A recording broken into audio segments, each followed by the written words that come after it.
ప్రజల చేత ప్రజల కోసం ఎన్నుకొనబడేదే ప్రభుత్వం. ప్రభుత్వం ఉండవలసింది ప్రజల కోసం, ప్రభుత్వం పనిచేయవలసింది కూడా ప్రజల కోసం. ప్రభుత్వ ఆదాయం అంటే ఏమిటి? ప్రజల వద్ద నుండి వివిధ పన్నుల రూపంలో వసూలు చేసిన మొత్తమే ప్రభుత్వానికి ఆదాయం. ఆ ఆదాయాన్ని ప్రజల సంక్షేమం కోసం ఖర్చు పెట్టడమే ప్రభుత్వ ధ్యేయం మరియు లక్ష్యం. ప్రభుత్వ ఆదాయం ఏ రూపాల్లో వస్తుందో, అది ఎంతవరకు ప్రజలకు చేరుతుందో అనే విషయాలను తెలుసుకోవటానికి మీరు టీ తాగేంత సమయం కేటాయిస్తే చాలు. అగ్గిపెట్టె ధర 50 పైసలు. అందులో ప్రభుత్వానికి పన్ను రూపంలో చేరుతున్నది 20%, అంటే 10 పైసలు అన్నమాట. టూత్ పేస్ట్ ధర 35 రూపాయలు. అందులో ప్రభుత్వానికి పన్ను రూపంలో చెందుతున్నది దాదాపుగా 20%, అంటే 7 రూపాయలతో సమానం. అందరం వాడే సబ్బు విషయానికి వచ్చినట్లయితే దీని ధర 10 రూపాయలు. ఇందులో పన్ను శాతం 20%గా ఉంటుంది, అంటే 2 రూపాయలు ప్రభుత్వానికి పన్ను రూపంలో చేరుతుందన్నమాట. వంట నూనె విషయానికి వచ్చినట్లయితే లీటరు ధర 60 రూపాయలుగా ఉంది. అందులో పన్ను రూపంలో ప్రభుత్వానికి చేరుతున్నది 20%, అనగా దాదాపు 12 రూపాయలు. ఆదివారం ఆహ్లాదంగా గడపటానికి బయటకు వెళ్తే మీ మీద విధించేటువంటి వినోద పన్ను దాదాపుగా 70%, అంటే 100 రూపాయలు సినిమా టికెట్కు ఖర్చు చేసినట్లయితే అందులో దాదాపుగా 70 రూపాయలు ప్రభుత్వానికి పన్ను రూపంలో చేరుతుంది. మనం ఉదయం నిద్రలేచిన దగ్గర నుండి రాత్రి నిద్రపోయే వరకు వాడే ప్రతి వస్తువుపై పన్ను, చేసే ప్రతి పనిపై పన్ను, చివరకు మీరు వాడే సహజ వనరులపై కూడా పన్ను విధిస్తూ ఉంటుంది ప్రభుత్వం. ఇన్ని రూపాల్లో ప్రభుత్వం వసూలు చేస్తున్నటువంటి పన్నుల మొత్తం సంవత్సరానికి దాదాపుగా 50 లక్షల కోట్ల రూపాయలు. ఈ మొత్తం ప్రజలకే చెందినటువంటి ప్రజాధనం. సరైన ప్రజాస్వామ్యంలో ఈ మొత్తాన్ని ప్రజలపైన, ప్రజల కొరకు ప్రభుత్వం ఖర్చు చేయవలసి ఉంటుంది. కానీ ప్రభుత్వం లెక్కల ప్రకారం ప్రస్తుతం పెట్టే ఖర్చు వివరాలు ఒక్కసారి తెలుసుకున్నట్లయితే ప్రభుత్వానికి ఏర్పడుతున్న ఆదాయం 50 లక్షల కోట్ల రూపాయలు. అందులో ప్రభుత్వం ఆస్తుల ఏర్పాటు లేదా వనరుల ఏర్పాటుకై ఖర్చు చేస్తున్న మొత్తం 43,60,000 కోట్ల రూపాయలు. ప్రజల సంక్షేమం కోసం ఖర్చు చేస్తున్నది 10 లక్షల కోట్ల రూపాయలు. అంటే ప్రభుత్వ లెక్కల ప్రకారం లోటు 3,60,000 కోట్లుగా ఉంటుంది. ప్రభుత్వం నష్టాలను భరించి కూడా లోటు బడ్జెట్ తో ప్రజల సంక్షేమం కొరకు ఎంతో పాటుపడుతున్నట్లుగా చెప్తూ ఉంది.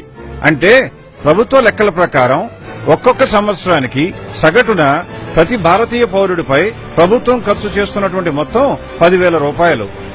5 సభ్యులున్నటువంటి ఒక కుటుంబంపై ప్రభుత్వం ఖర్చు చేసే మొత్తం సంవత్సరానికి దాదాపుగా 50,000 రూపాయలు. 5 సంవత్సరాల కాలంలో ఒక కుటుంబంపై ప్రభుత్వం ఖర్చు చేస్తున్నట్టుగా చూపిస్తున్న మొత్తం 2,50,000 రూపాయలు. అంటే ప్రతి కుటుంబంపై సగటున నెలకు ఖర్చు చేస్తున్న మొత్తం 4,000 రూపాయలన్నమాట. ఇదే నిజమైతే తాగే నీటికి కొదవ ఉండదు. పౌష్టికాహారం అందరికీ చేరుతుంది. అందుబాటులో అందరికీ మెరుగైన ఉచిత విద్య, అధునాతన సౌకర్యాలున్న హాస్పిటల్స్ లో ఆరోగ్య పరీక్షలు, నిరంతర విద్యుత్ సౌకర్యం, శుభ్రమైన రోడ్లు, మెరుగైన డ్రైనేజ్ వ్యవస్థ. వాస్తవ పరిస్థితి ఇలాగే ఉందా? నీళ్లు రాని కుళాయిలు, పౌష్టికాహారం లేక ఇబ్బంది పడుతున్న ప్రజలు, చాలీ చాలని బట్టలతో అరాకొరా స్కూళ్లకు వెళ్తున్న పిల్లలు, రవాణా సౌకర్యం లేక అల్లాడుతున్న ప్రజలు, అస్తవ్యస్తమైన డ్రైనేజ్ వ్యవస్థ. ఎందుకు ఇలా జరుగుతోంది? దీనికి కారణం ఎవరు? సుమారు సంవత్సరానికి 10 లక్షల కోట్ల చొప్పున 5 సంవత్సరాలకు ఖర్చు అయ్యే 50 లక్షల కోట్లతో ప్రతి కుటుంబం ఎంతో మెరుగైన జీవితం గడపాలి.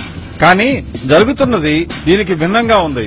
దీనికి కారణం ఇన్ని లక్షల కోట్ల డబ్బు ఎక్కడికి పోతోంది? ఈ ప్రజాధనం ఎలా దుర్వినియోగం జరుగుతోంది? ఈ విషయం తెలుసుకోవాల్సిన బాధ్యత ప్రతి పౌరుడిపై ఉంది. ఇదిగో సాక్ష్యం.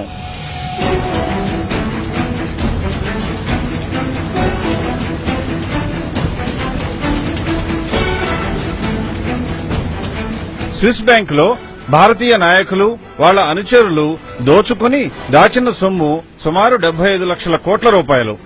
ఒక్క స్విస్ బ్యాంకులోనే ఇంత సొమ్ము ఉంటే మిగతా 20 పైచిలుకు దేశాల్లో దాచిన సొమ్ము ఎంత ఉంటుందో ఎవరైనా ఊహించవచ్చు.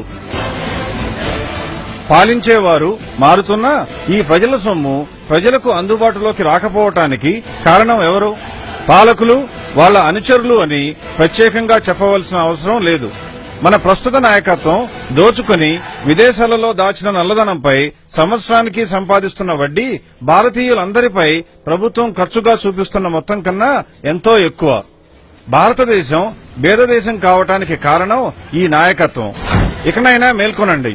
ఒక్క నోటు కోసం ఆశపడి మీకు చెందవలసిన 2,50,000 రూపాయల సంక్షేమ నిధిని అవినీతి పరులకు ధారాదత్తం చేయటం ఎంతవరకు సమంజసం? రండి, కదలి రండి, కళ్లు తెరవండి. ఈ అవినీతి రాజకీయాలకు పాతరేద్దాం, కొత్త